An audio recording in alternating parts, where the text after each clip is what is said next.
নমস্কার বন্ধুরা, আমাদের এই চ্যানেলে তোমাদের সকলকে স্বাগত জানাচ্ছি। আজকে আবারও একটা সুন্দর রেসিপি নিয়ে চলে এসেছি।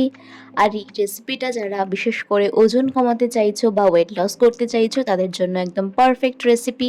আর এই চিকেন স্টু রেসিপিটা তোমরা যে কোনো সময় বাড়িতে বানিয়ে ফেলতে পারবে। সাথে সাথে তোমরা ডিনার বা লাঞ্চেও কিন্তু এই রেসিপিটা খুব ইজিলি খেতে পারবে। আমি এখানে খুব সহজে তোমাদেরকে রেসিপিটা করে দেখাবো। দেখো, আমি চিকেনে কিন্তু অলরেডি লবণ, গোলমরিচ আর একটু লেবুর রস মাখিয়ে রেখেছিলাম। আর এখানে আমি এই কটা সবজি নিয়েছি, তোমরা চাইলে যতগুলো তোমাদের ইচ্ছা সবজি অ্যাড করতে পারো।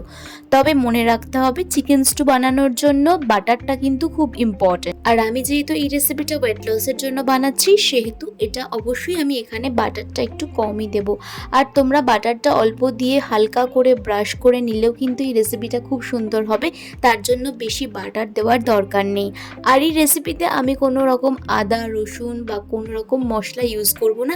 শুধু গোটা গরম মশলা এখানে একটু দিচ্ছি, যাতে সেন্টটা যাতে একটু এনহ্যান্স করে, সেই কারণেই এখানে দিচ্ছি।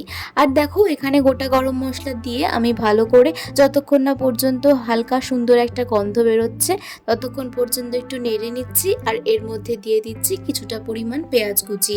এখানে মাথায় রাখতে হবে যে পেঁয়াজটাকে হালকা করে ভাজতে হবে, পেঁয়াজটাকে কিন্তু বেশি করে ভাজবো না।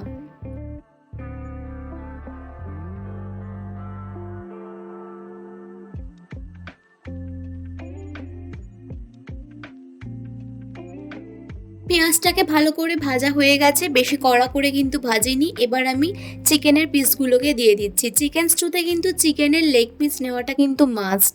নিতেও পারো, নাও নিতে পারো, যদিও অপশনাল, খেতে একই রকমই লাগবে, বাট দেখতে সুন্দর লাগে এই আর কি। তো এখানে আমি ভালো করে চিকেনগুলোকে পেঁয়াজের সাথে মিশিয়ে নিচ্ছি। আর আস্তে আস্তে যতক্ষণ না পর্যন্ত চিকেনটা ভালো করে ফ্রাই হবে এবং চিকেন থেকে একটা সুন্দর বাটারের গন্ধ বেরোনো শুরু হবে, ততক্ষণ পর্যন্ত কিন্তু চিকেনটাকে ভালো করে ভেজে নিতে হবে। এবার আমি এর মধ্যে একটা কাঁচা লঙ্কা দিচ্ছি। কাঁচা লঙ্কাটা তোমরা চিড়ে দিতে পারো, আমি এখানে চিড়ে দিইনি, কারণ আমি এখানে বেশি ঝাল দেব না। অলরেডি যেহেতু গোলমরিচ দিয়েছি, সেহেতু কিন্তু এখানে ঝাল আমি দিচ্ছি না।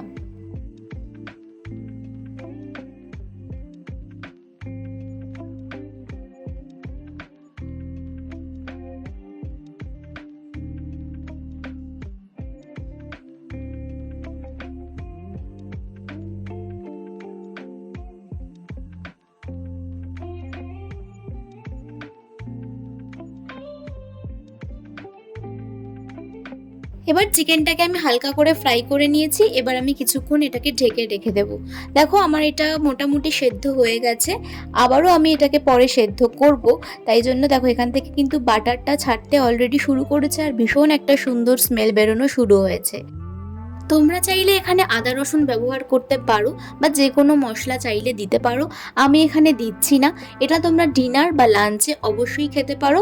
আর এরকম যদি চিকেন স্টু তোমরা খাও, যারা ওয়েট লস করতে চাইছো বা যারা মনে করছো যে ওজনটা অনেক বেশি হয়ে গেছে, এমন কিছু খাবার খাবে হালকা, তো তারা এই রেসিপিটা অবশ্যই ট্রাই করতে পারো। তার জন্য কিন্তু কোনো রকম মশলা এক্সট্রা দরকার হবে না। চিকেনটাতে কিন্তু আমি পরিমাণ মতন জল দিয়েছি। এখন তোমরা তোমাদের পরিমাণ মতোই জল দেবে, যতটুকু তোমরা চাইছো। তার সাথে সাথে যে সবজিগুলো কেটেছি সেগুলোও দিয়ে দিচ্ছি এর মধ্যে। সাথে দিয়ে দিচ্ছি পরিমাণ মতন লবণ। লবণটা অবশ্যই বুঝে দিতে হবে। এবার এই সবজিগুলোকে ভালো করে এই জলের সাথে আমি মিশিয়ে নিচ্ছি, চিকেনের সাথে মিশিয়ে নিচ্ছি। এবার আমি চাপা দিয়ে দিচ্ছি প্রায় 20 থেকে 25 মিনিটের জন্য। 20 থেকে 25 মিনিট পর আমি দেখো চিকেনটা কিন্তু একেবারে সেদ্ধ হয়ে গেছে আর সবজিগুলো কিন্তু একেবারে সেদ্ধ হয়ে গেছে। রেসিপিটা কিন্তু একেবারে পারফেক্ট তৈরি হয়েছে। তোমরা এইভাবে এই রেসিপিটা যদি একবার বাড়িতে বানিয়ে খাও, আমি গ্যারেন্টি দিয়ে বলতে পারি তোমাদের এই রেসিপিটা খুব ভালো লাগবে খেতে। এক্সট্রা কিন্তু কোনো মশলা আমি এখানে দিইনি, তোমরা দেখতেই পেলে। পুরো একইভাবে তোমরা এভাবেই কিন্তু বানিয়ে ফেলতে পারো। রেসিপিটা কেমন লাগলো বাড়িতে কিন্তু অবশ্যই ট্রাই করে দেখো। আর এই রেসিপিটা বানানোর জন্য কোনো কষ্ট হবে না। রেসিপিটা ভালো লাগলে চ্যানেলটাকে সাবস্ক্রাইব করে দিও। টাটা।